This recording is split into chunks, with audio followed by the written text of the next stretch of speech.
தமிழ் பேசும் அனைத்து ஜோதிட நேயர்களுக்கும் அன்பான வணக்கங்க. கும்பராசிக்கு இந்த பதிவுனால என்ன நன்மை இருக்கு அப்படின்னு யோசிக்கிறீங்களா? அதை தெரிஞ்சுக்கிறதுக்கு முன்னாடி முருகப்பெருமான மனதார வேண்டிக்கோங்க. நீங்களும் நான் சொல்ற மந்திரத்தை 3 முறை சொல்லிக்கிட்டே உங்களால முடிஞ்சதுன்னா கமெண்ட் பாக்ஸ்ல ஒரு முறை கமெண்ட் பண்ணுங்க. ஓம் முருகா போற்றி, ஓம் முருகா போற்றி, ஓம் முருகா போற்றி. என்னை ஜெயிக்க வைத்த கந்தா கடம்பா கதிர்வேலா, நீதான் இந்த கும்பராசிக்காரர்களை வழிநடத்தி வாழ்க்கையில செழிக்க வைக்க வேண்டும். முருகனின் காலடியை தொட்டு வணங்கி நான் இந்த பதிவை தொடங்குறேன்.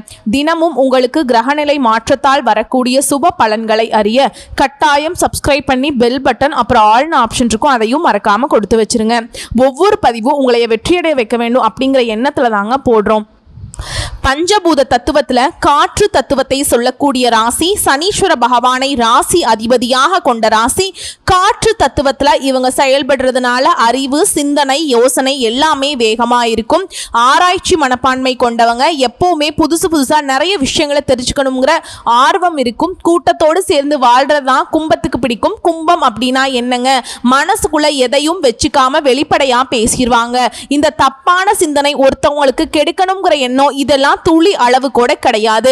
இவங்க இந்த ரகசியத்தை மறைச்சா கோடி ரூபாய் இவங்களுக்கு சன்மானம் கிடைக்கும். இவங்களுக்கு நிறைய வளர்ச்சி இருக்கும்னு தெரிஞ்சா கூட அந்த ரகசியத்தை மறைக்க தெரியாத ஆட்கள்னா கும்பராசி. எப்பவுமே திடகாத்திரமான மனசு இருக்கும். ஓகேங்களா?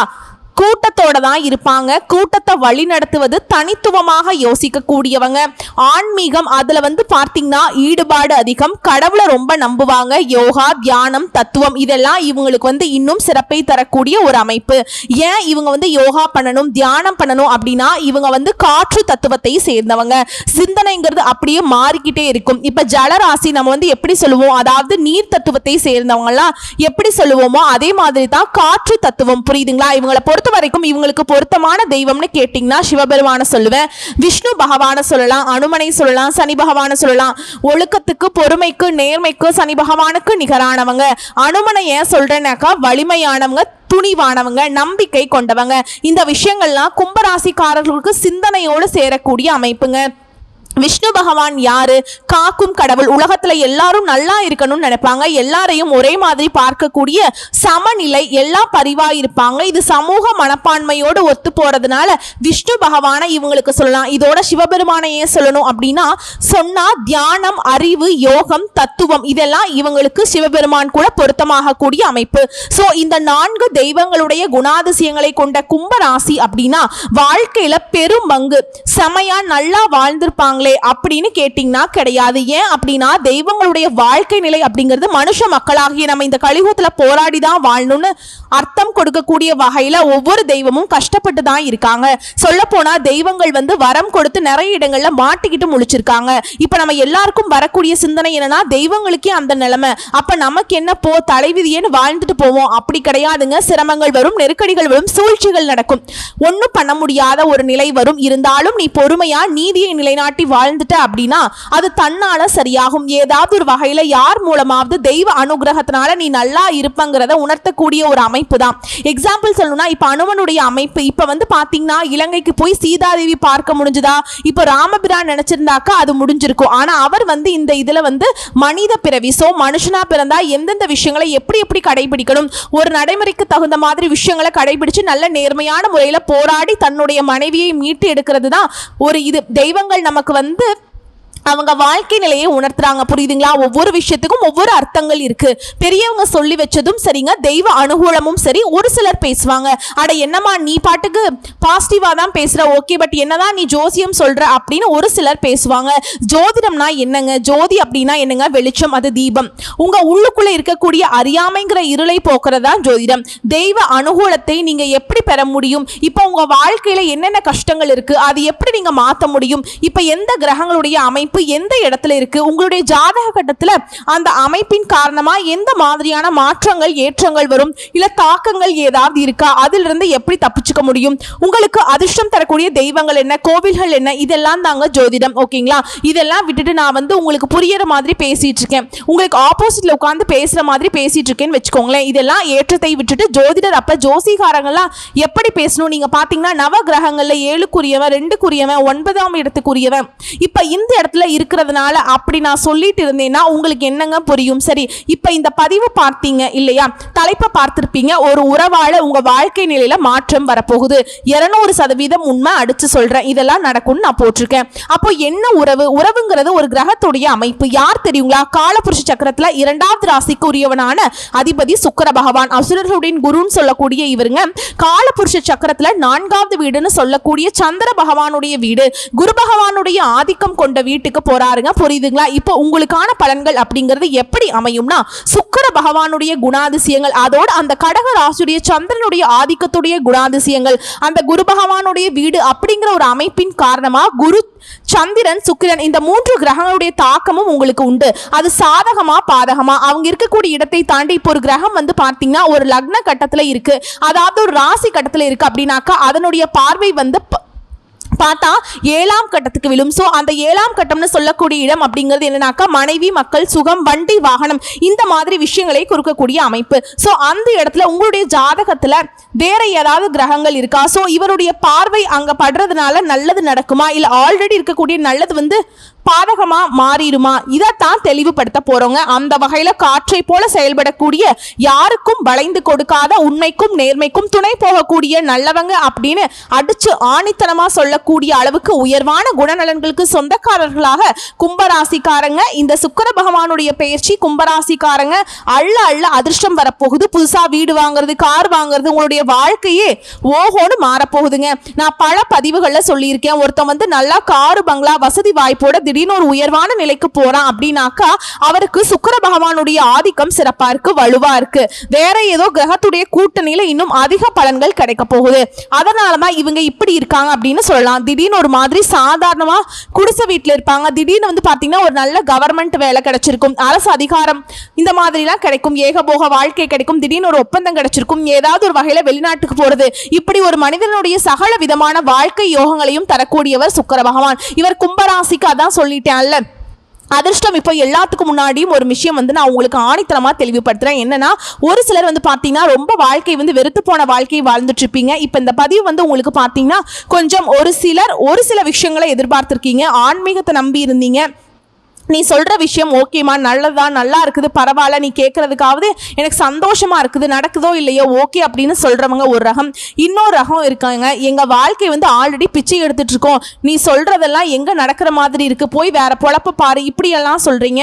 முதல்ல நம்புங்க, புரியுதுங்களா? என்ன சொல்றேன்னா, உங்களை ஒருத்தர் வந்து பார்த்து நல்லா இருப்பீங்க அப்படின்னு சொல்றாருன்னா கண்டிப்பா அந்த வார்த்தைக்கு நமக்கு பழிக்கும் அப்படிங்கிற ஒரு நம்பிக்கை வேணுங்க. கடவுளே அப்படின்னு யோசிச்சு பாருங்க. இப்ப நான் சொல்லக்கூடிய விஷயங்கள் அப்படிதானே, ஆனா உங்க ஜாதகத்துல சுக்கிர பகவானுடைய பயிற்சி அப்படிங்கிறது நான் மாற்றக்கூடிய விஷயம் கிடையாதுங்க. இது வந்து ஜோதிட ரீதியா நிகழக்கூடிய ஒரு அமைப்பு. அதை வச்சுதான் உங்களுக்கான பலன்களை நம்ம கணிச்சு சொல்லிட்டு இருக்கோம், பொது பலன்களா சொல்லிட்டு இருக்கோம். நான் பல பதிவுகளை சொல்லிட்டேன், நம்ம சொல்லக்கூடியது பொது பலன்கள், பொதுவான விஷயங்கள். இப்ப கும்பராசின்னு எடுத்துக்கிட்டோம்னா அதில் இருக்கக்கூடிய 3 நட்சத்திரங்களுக்கும் பொருத்தமானது, கும்ப லக்னத்துக்கு பொருத்தமான பலன்களை நம்ம சொல்லிட்டு இருக்கோம். அப்படின்னா இப்போ ஒரு சதவீதம் சொல்றேன், 100க்கு 99% நான் சொல்லக்கூடியது உண்மையா இருந்தா 1% வந்து பாத்தீங்கன்னா தனிப்பட்ட பிறப்பு ஜாதகத்து அடிப்படையில் கூட மாற்றத்தை கொடுக்கும். சோ இந்த ஒரு சதம்ங்கிறது கூட ஒருத்தர் வந்து குபேரன் ஆக்குறதும், ஒரு சிலருக்கு வந்து நான் சொல்லக்கூடிய விஷயங்கள் பழிக்காம போறதுக்கும் வாய்ப்புகள் அதிகம். ஆனா நம்ம சொல்லக்கூடிய விஷயங்கள் பழிக்குங்கிற நம்பிக்கையோட தெய்வத்துக்கிட்ட நீங்க முழு மனதோடு வேண்டும் பொழுது பிரபஞ்சம் நீங்க கேட்டதை கொடுக்குங்க. நான் நல்லா இருக்கணும், நல்லா இருக்கணும், நல்லா இருக்கணும்னு நினைச்சு பாருங்க, நீங்க நல்லா தான் இருப்பீங்க. நம்ம நினைக்கிறோம் நல்லா இருக்கணும்னு நினைக்கிறோம், அதே சமயத்துல நல்லதா போயிட்டா, இப்படி நடந்துட்டா, இது கிடைக்காம போயிட்டா, இப்படி ஆப்போசிட்டா நீங்க திங்கிங் பண்றப்ப எவ்வளவு நல்லது இருந்தாலும் அது வந்து காணாம போயிடும். இதை தெரிஞ்சுக்கோங்க. இதெல்லாம் வந்து நிறைய விஷயங்கள் இருக்கு. அதை நான் வந்து பேச ஆரம்பிச்சா அந்த பதிவு வந்து போதாதுங்க. இந்த பதிவு வந்து கும்பராசிக்காரர்களுக்கு சுக்கிர பகவான் தரக்கூடிய அமைப்பு என்னங்கிறத நம்ம சொல்லிடலாம். காரு, பங்களா வரும்னு சொல்லிட்டேன், வீடு வாங்க போறீங்கன்னு சொல்லிட்டேன், அதோட அதிர்ஷ்டம் வரப்போகுதுன்னு சொல்லிட்டேன். அது என்னன்னு நான் சொல்லணும் இல்லையா? கிரகம்னு சொல்றேங்க. கும்பராசி, கும்ப லக்னக்காரர்களுக்கு ராசிக்கு 6ஆம் இடத்துல அமர்றாரு சுக்கிரன். சுக்கிரன் அப்படிங்கிறது உங்களுக்கு 4க்குரியவர், சுகத்தை, பாக்கியத்தை தரக்கூடியவர். 9 நவகிரகங்கள்ல யோகத்தை தரக்கூடிய கிரகம் சுக்கிர பகவான். 6ல சுக்கிர பகவான் மறைந்திருப்பதால நீங்க பயப்படவே தேவையில்லை. வீடு, வண்டி, வாகனம் வாங்குறதுக்கான கடன்கள் கூட கிடைக்குங்க, பணம் கிடைக்கும். இல்ல நீங்க ஏதாவது ஒரு வகையில அதை வாங்கி ஆகணுங்கிற அப்படி ஒரு நிலையில கடன் அமைப்பாவது கிடைக்கும். அதே போல 4க்குரியவனாக இருக்கிறதுனால வங்கியில கடனுக்கு முயற்சி செஞ்சீங்கன்னா கடன் கிடைக்கும்.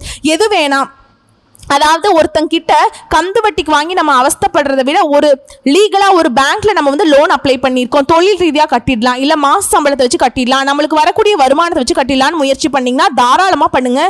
வீடு கட்டக்கூடிய யோகம் இருக்கு. வீடு கட்டுறது வாங்குறது இந்த மாதிரியான எண்ணங்கள் இப்போ தோணும். இது நாள் வரைக்கும் இல்லை பயந்துட்டே இருந்தீங்களா, இப்போ அதுக்கு ஒரு தெம்பு வருங்க. அந்த முயற்சிகள் அனைத்துமே உங்களுக்கு வெற்றியை கொடுக்கும். உங்களுடைய சுகத்தை வலுப்படுத்துவதற்கான அம்சங்கள் இப்போ கிடைக்கும். விவசாயம் செய்யக்கூடியவங்களுக்கு எல்லாம் உங்களுடைய எண்ணங்கள் எல்லாமே இப்போ பலிக்கும். மருத்துவத்துறையில் இருக்கவங்களுக்கெல்லாம் வாய்ப்புகள் கிடைக்கும். கும்பராசி மாணவர்களாக இருக்கீங்க அப்படின்னாக்கா தாராளமாக முயற்சி பண்ணுங்க. நீங்கள் எதிர்பார்த்த மதிப்பெண்கள் கிடைக்கும். கும்பராசி பெற்றோராக இருக்கீங்க, குழந்தைகளை படிக்க வைக்க நினைக்கிறீங்க, தாராளமாக படிக்க சொல்லுங்க. உங்களுடைய அமைப்பு அவங்களுக்கு ஓகே ஆகும், அதிர்ஷ்டத்தை கொடுக்கும். மருத்துவத்துறையில் நுழைவதற்கு வாய்ப்பு அமையும். தொட்டதெல்லாமே தொடங்கக்கூடிய காலகட்டம். இது நாள் வரைக்கும் என்ன கஷ்டம் வேணா பற்றுங்க, என்ன முயற்சி வேணா பண்ணி பாருங்க, எதுவுமே பழிக்காம கூட போயிருக்கும். ஆனால் இனி முயற்சி பண்ணுங்க, ஏற்றம் மாற்றம் உண்டு. நீங்க தொட்டது துளங்கும்னு சொல்லிட்டேன், தொட்டதெல்லாம் பொன்னா மாறும்னு சொல்லிட்டேன். யோகம் அதே போல ஆரோக்கியம் சார்ந்த விஷயங்கள அக்கறை எடுத்துக்கணும். இதை நான் குறிப்பிட்டு இன்னொரு விஷயம் சொல்லிடுறேங்க. நம்ம எல்லாருடைய எண்ணமும் வீடு கட்டணும், அதை பண்ணணும், இதை பண்ணணும், பொருளாதாரம் சிறப்பாக இருக்கணும், இப்படி யோசிக்கிறோமே தவிர்த்து நம்முடைய ஆரோக்கியம் ரீதியாக கூட நம்ம தெய்வத்துக்கிட்ட வேண்டுதலை வைக்கிறது இல்லை. ஆனால் தயவு செஞ்சு சொல்கிறேன், கும்பராசியில் வந்து ஆரோக்கியத்தில் ரொம்ப அக்கறை எடுத்துக்கணும். அதே மாதிரி உங்களுக்கு இருக்கக்கூடிய ஒட்டுமொத்த பிரச்சனைகள் நீங்கள் போகுது. எதிரிகள் எல்லாம் யாருன்னே தெரியாமல் நிறைய சிக்கல்களை சந்திச்சிருப்பீங்க. ஆனால் இப்பெல்லாம் அந்த எதிரிகள் தெரியாமல் இருந்துச்சு இல்லையா, எதிரிகள் இல்லாமல் போயிடுவாங்க. மனம் சார்ந்த விஷயங்கள் இந்த பிரச்சனைகள் அனைத்துமே பரிபூர்ணமாக நீங்கள் போகுது.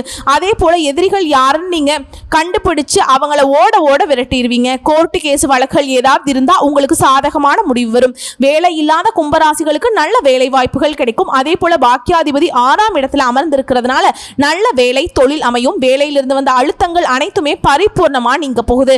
சுபகாரியங்கள் அடுத்தடுத்து வீட்டில் நடக்கும். குருவினுடைய நட்சத்திரத்துல சுக்கிரனுடைய அமைப்புங்கிறது குழந்தைகள் சார்ந்த விஷயங்கள்ல நன்மையை ஏற்படுத்தும். தனம் சார்ந்த விஷயங்கள்ல சிறப்பா இருக்கும். சுபகாரியங்கள் அனைத்துமே இனிதான் நடக்க ஆரம்பிக்கும். குழந்தைகளை பத்தின சிந்தனைகள் நீங்க அதிகமா சிந்திக்க தொடங்குவீங்க. இதோட சுக்கிர பகவான் சனி பகவானுடைய நட்சத்திரத்தில் பயணிக்கிறப்போ தன்னை பத்தின சிந்தனையுமே அதிகமாகும். உங்களுக்குன்னு ஒரு அங்கீகாரம் கிடைக்கும். தொழில் ரீதியா வேலை ரீதியா வியாபாரம் சார்ந்த விஷயங்கள்ல புதிய அனுகூலங்கள் ஒப்பந்தங்கள் கிடைக்கும். இதோட வெளிநாடு செல்லக்கூடிய யோகம் இருக்குங்க. வெளிநாட்டு பிரயாணங்கள் போயிட்டு வருவீங்க. வாய்ப்புகள் சந்தர்ப்பங்கள் அமையும். தன வரவை பெறக்கூடிய நல்ல காலகட்டம். ஓகேங்களா. இதோட புதன் பகவானுடைய சஞ்சாரமும் புதனுடைய நட்சத்திரத்தில் சுக்கிரன் பயணிக்கும் போது குழந்தைகளுடைய படிப்பு வேலை வியாபாரம் இது எல்லாமே சிறப்பாக இருக்க போகுது. மறைந்திருந்த விஷயங்கள் நீங்க தேடி கண்டுபிடிச்சு அதுல வெற்றி பெறக்கூடிய யோகம் இருக்குங்க. தொழில் புத்தி அறிவை வச்சு உங்களுடைய தொழில்கள் எல்லாத்தையுமே சிறப்பா மேல கொண்டு வந்துருவீங்க. புதனோடு சுக்கிரன் சேர்ந்துக்கிறது 12ஆம் இடத்தை பார்க்கக்கூடிய அமைப்புல வெளிநாட்டுக்கு வெளி மாநிலங்களுக்கு போகக்கூடிய எண்ணங்கள் இது எல்லாமே தோன்றும். அதுவே உங்களுக்கு யோகத்தை தரக்கூடிய சுக்கிர பயிற்சியா அமைஞ்சிருக்குங்க. நல்ல விஷயங்கள் நடக்கும். அப்பேற்பட்ட ஒரு காலகட்டம் தான். அதே போல 5ஆம் இடத்துல குரு இருக்கிறதுனால குழந்தை பாக்கியம் கிடைக்கும். திருமண யோகம் இருக்கு. அற்புதமான காலகட்டம். இதுல ஆவணி மாதம் 31ஆம் தேதி சுக்கிர பகவானுடைய ஜெயந்தி வரப்போகுது. அன்றைய தினத்துல நவ கிரகங்கள் இருக்கக்கூடிய சுக்கிர பகவானுக்கு வெண்பட்டு வஸ்திரம் சாற்றி 6 நெய்விளக்கு தீபம் ஏற்றி வழிபாடு செய்ய இன்னும் அதீத நல்ல மாற்றத்தையும் முன்னேற்றத்தையும் ஏற்படுத்தும். இதை வழிபாடா வச்சுக்கோங்க. இதோட சுக்கிரன் வந்து உங்களுக்கு வந்து நல்ல கிரகம்ங்க. 4ஆம் வீட்டுக்கு அதிபதி, வீடு தாய் மன அமைதி பிளஸ் வந்து 9ஆம் வீடு பாக்கியம் தர்மம். இப்போ சுக்கிரன் வந்து 6ஆம் இடத்துல இருக்கிறதுனால வேலை சுமை கொஞ்சம் வரும். ஆனா உழைச்சிங்க அப்படின்னாக்கா வெற்றி நிச்சயம். எதிரிகள் போட்டிகள் எல்லாமே மறைஞ்சு போகும். குறிப்பா குடும்பத்தில் இருந்த கருத்து வேறுபாடுகள் மறையும். குடும்பத்திலையுமே நல்லிணக்கம் பிறக்கும். பணத்துல வந்து கொஞ்சம் இழுபறி நிலை இருக்கும். ஆனா செலவுகள் அதிகமாகுது அப்படின்னு வருத்தப்படாதீங்க. சுப செலவுகளா இருக்கும். வருமானமும் உங்களுக்கு குறைவில்லாமல் கிடைக்கும். உடல் ஆரோக்கியத்துல எப்பவுமே கவனம் வச்சுக்கோங்க. குடும்பத்தை பொறுத்த வரைக்கும் தாயார் பக்கம் நல்ல செய்திகள் கிடைக்குங்க. வீட்டுக்கு தேவையான நீங்க ஆசைப்பட்ட பொருட்களையுமே வாங்கி போடுவீங்க. தம்பதிகளுக்கிடையே பொறுத்த வரைக்கும் உங்களுக்கு இருந்து வந்த தகராறுகள் எல்லாமே மறைஞ்சு சமரசம் உண்டாகுது.